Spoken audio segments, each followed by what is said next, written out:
that at some point we have to start treating Ukraine as a real country. We have to start treating Ukraine as a country that has responsibilities for defending itself and defending its territory.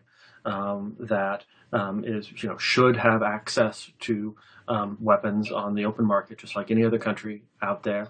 And even though, and I think it's clear right now, but obviously Russians and others disagree that there's very little chance that Ukraine will find itself in NATO at any time in the future.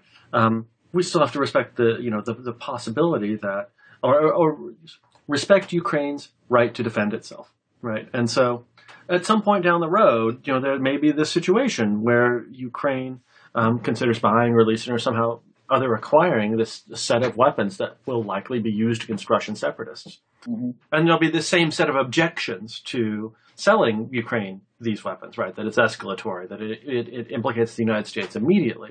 But I struggle with the idea of giving Russia a permanent veto over Ukraine's right to establish its own self-defense. Mm-hmm. Yeah, I think there's two potentially separate issues there. I mean, one is the tactical situation on the ground in eastern Ukraine, right, where the Russians have the advantage. But in terms of the overall balance of power, the West has the structural advantage. Right. Ukraine has been lost by Putin. Putin is primarily hurting Russia in the long haul here by overstretching it, undermining its economy from within, and so on.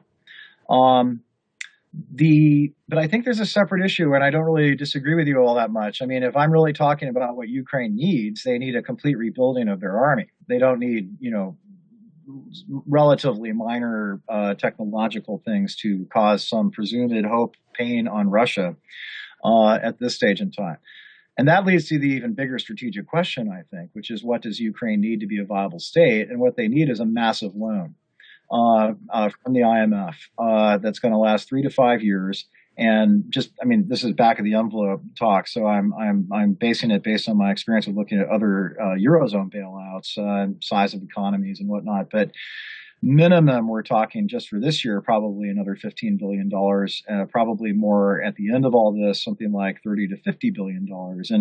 And that's going to be necessary to keep that state viable while it goes through some rather dramatic, painful economic restructuring. Mm-hmm. And that's the kind of thing that can lead to lack of cohesion in the absence of civil society. So when I hear people say, let's talk about this tactical thing to raise costs on Ukraine, one of my first thoughts is, okay, but who's going to write the check that Ukraine really needs to meet the viable objective? And I just don't see anyone lining up to write that check. So I think we have to kind of look at it as it is, not as opposed to how we wish it might be.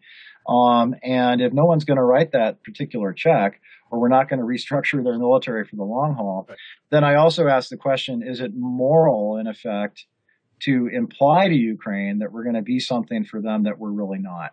And so I agree with you that they should define their interests in terms of their independence and their foreign policy. We're also not obliged to do things that hurt our national security at the same time, because Ukraine, for example, might want to join NATO. But the point about in that regard is, so what would be a better thing for Ukraine to have a sense of the reality of the situation to then be part of a negotiated settlement?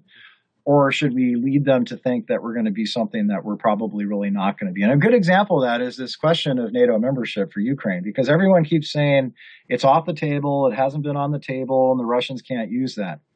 But just recently, the Deputy Secretary General of NATO was in Georgia and on Twitter put out that this is a question that was decided in 2008, that it's a question of not whether, but when those countries will join NATO.